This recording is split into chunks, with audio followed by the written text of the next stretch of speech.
How are you feeling after they put up a ridiculous number of runs, like 28 runs in the last two games? And, we had a little football to take care of yesterday, but I was looking at the box score and everything, 20 hits in that one. So is that something that you think they can springboard from that performance? Well, I think just as I'm doing the arithmetic, Dave, I believe the Mariners scored more runs than the Lions did points, which was not same with the Seahawks. Not what I expected. Yeah, same with the Seahawks. Yeah, not what any of us expected, right? Yeah.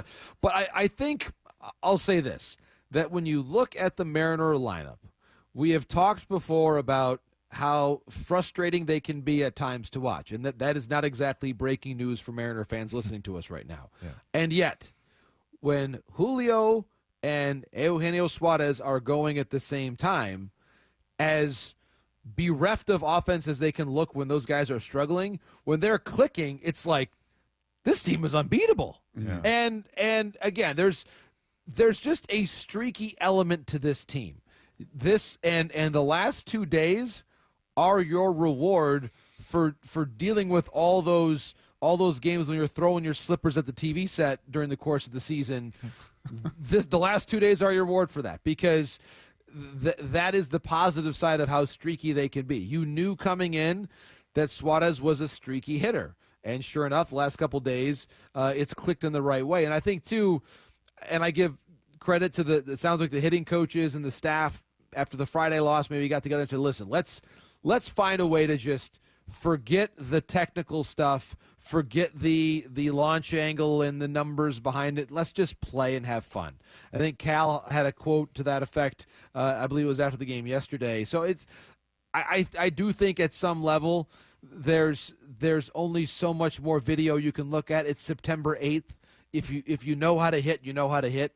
And I think little bits of prep are certainly important, but you are who you are once you've gotten to this point of the season and this point of a career. And I think that affirming advice the Mariner hitters got from their coaches was, I think, the right message at the right time. As dreadful as the road trip was, looking at the numbers for Julio on that, he had a great road trip. 5 home runs. He drove in 16 runs in these 9 games. I mean, he was just on fire. He's been on fire since the All-Star break, which we've become accustomed to, and I think it's why people get so frustrated in the first half, because we've seen how great he can be. And I saw this tweet last night. Players in Major League Baseball history with 110 home runs and 110 stolen bases through their age 24 season: Alex Rodriguez, Mike Trout, Julio Rodriguez. That's it. That's the list in baseball history. Wow. It is amazing. So are we too hard on him, or is it justified seeing he can be this great? He can look like one of the premier players in the game, but the first half of the season through his career has been average at best, and sometimes not even average. Sometimes it's so striking how different it is, first half, second half with him.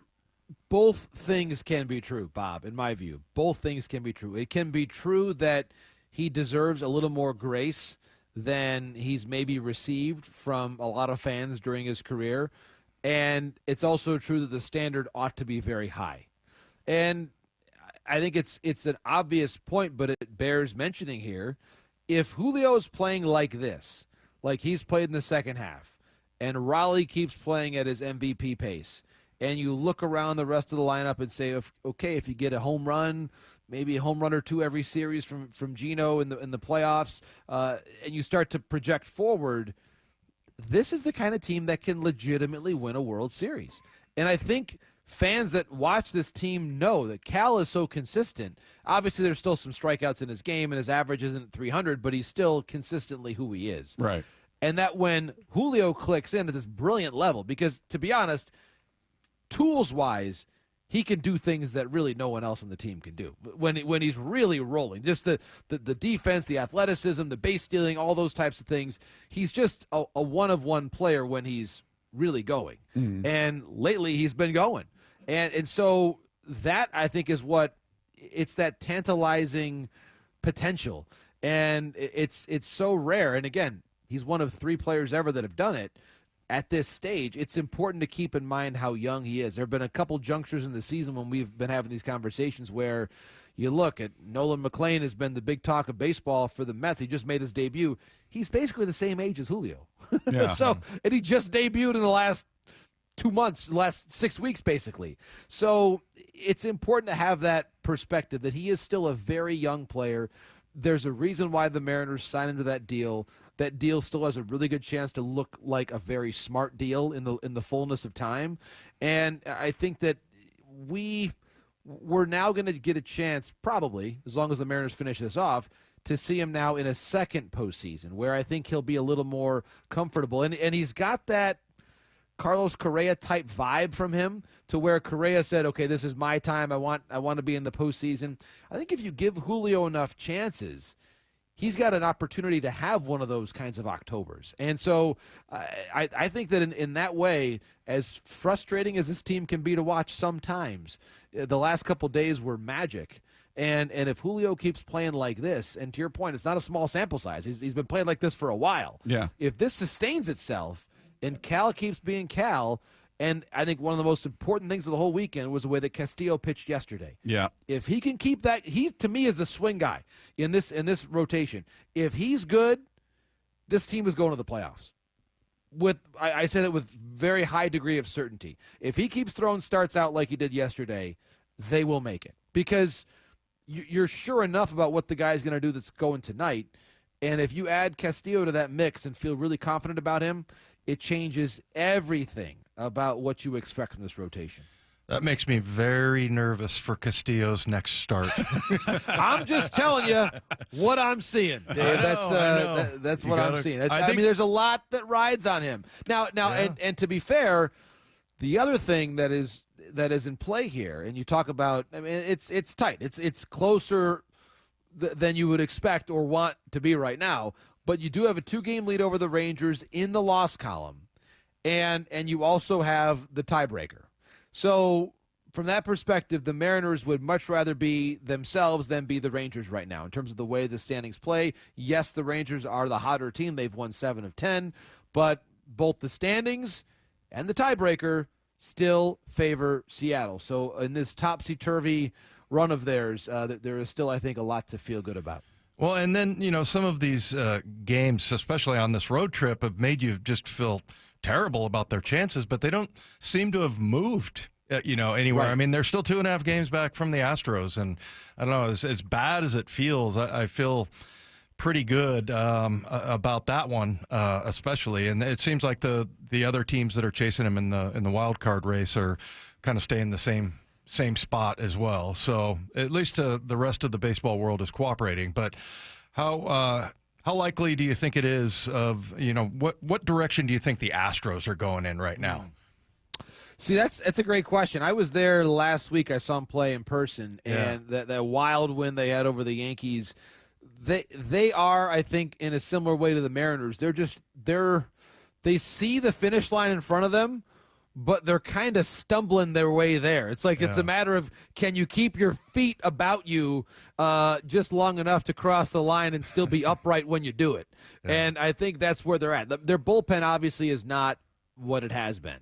And they've got a pretty tough series to begin this week, obviously, against a fellow contending team in the American League. So, listen, as much as you're right, I mean, I talk about the teams coming up behind the Mariners. The Mariners got a team in front of them that I'm not going to say they're ripe to be passed, but they're vulnerable for sure.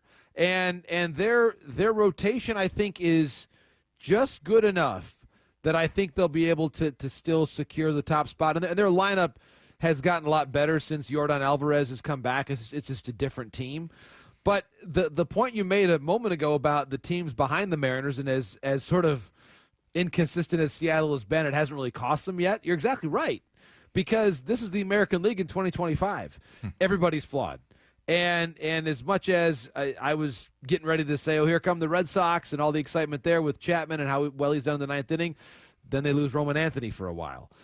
So it's almost as though every team, it's not even almost, it's the reality, every team has significant flaws in the American League to where it's really anybody's pennant to win, in my view. The Tigers still somehow have the second best record, but I'm looking at it, and since the middle part of July, they've been below 500. And yet they still have the second best record in the league. How is that possible? It's one of those years where there is truly not a dominant team. And the Blue Jays, while they've got the best record, have some fairly significant bullpen worries of their own. A lot of walks they've issued. So for me, guys, it is truly wide open. It is anybody's American League to win this season. And even you look at the National League, the team with the best records, Milwaukee, they've played the best baseball. The Dodgers seem to be struggling just to find a way to close out that division. So it's wide open. And I think that's good for the game. That we have rarely seen a season that I've covered in the 20 years that I've been doing this where I have such a great shrug emoji as to who the favorites are going to be here, and that's a good thing. It's unexpected, and I think that the motto for all of us in October is going to be just to stay up late and watch the dramatics because no one really seems to have too sure of an idea about their bullpen right now, and some offenses, including Seattle's, that have the capability to come back late on teams. Hey, how important is Victor Robles to this offense and this team just being out there in the outfield, the bond he's got with Julio and everybody else? I mean, he's been back. He's played a total of 6 games since returning from injury. Then he got suspended, so he's played 2 games since that. He's got at least 1 hit in 5 of the 6 he's played since coming back. He's got 2 hits yesterday. He had a hit in Saturday's game. These are the first 2 games since he came back from suspension. So he's just kind of quietly. I know Julio and Cal are getting the headlines, but he's a guy who's quietly just kind of chipping in. He's playing that defense. He's coming up with base hits. If he's somebody you look at as he's crucial to it, this lineup, would you want to see him in that leadoff spot when we start getting into the single-digit games and going into the postseason, or would you say, hey, I'm not tinkering with this lineup. I'm leaving Randy where he's at, and I'll leave Victor where he's at?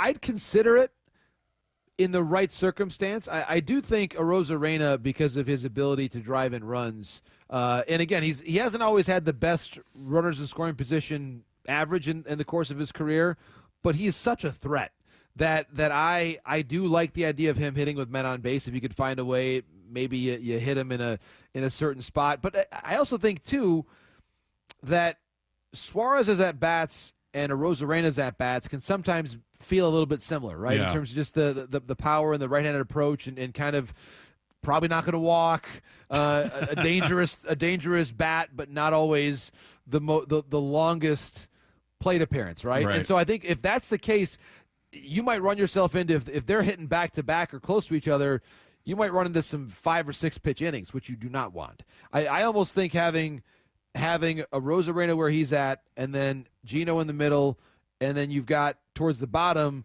Robles to kind of flip the lineup over. I've always liked the idea of having a real threat in the 9 spot, someone that you're worried about being potentially a home run threat or just to do damage and wreak havoc on the bases. I wouldn't change it right now. I think he seems comfortable down there. I leave him in the bottom third. If you need to have a different looking lineup against a left-handed starter, I might think about it. But I'm happy with him where he's at right now. And then you think about, depending on the circumstances and which teams you might see in the playoffs, maybe you do something different against a Framber Valdez in Houston, something like that. But I think for now you leave him at the bottom and just let him flip that lineup over, because when he's on base for a Rosarena, I think it does create some interesting options there for Dan Wilson. JP, here's what I love about this is that it's the same reason I love watching managers get run from a game when they get out, like Aaron Boone gets out there and he just becomes like a little kid. He goes from mild-mannered to very excitable very, very quickly. But I just think it's so funny, some of the antics that you get. And then, for the Mariners, they had a day off, so some guys shaved in some mustaches apparently. Yeah. And I don't know. To me, that's just kind of cool because these are grown men and they're doing something that's kind of silly, But I don't know. It seemed to have worked, and it's just kind of funny to me. I like that. What's the craziest thing you've ever seen? Like something like that. A guys get a day off and they go and do something that is kind of like a rally cry almost. That's a great question. So I would say, this goes back to the World Baseball Classic when the entire Puerto Rican national team in the midst of their run dyed their hair blonde. Okay. The entire team. And so they became known on the island as Los Rubios, meaning the blondes in Spanish. And so that to me, it was just so surprising. You showing off with the rolling of the R's. But you just did not expect, like, I did not expect that when I got to the ballpark, I'd see Yadier Molina as a blonde. That was not on my bingo card.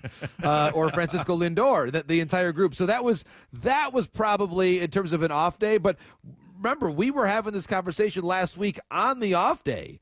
And I think our advice, we were sort of saying, hey, just get together, watch the football game, chill out, don't worry about it. That was basically our advice.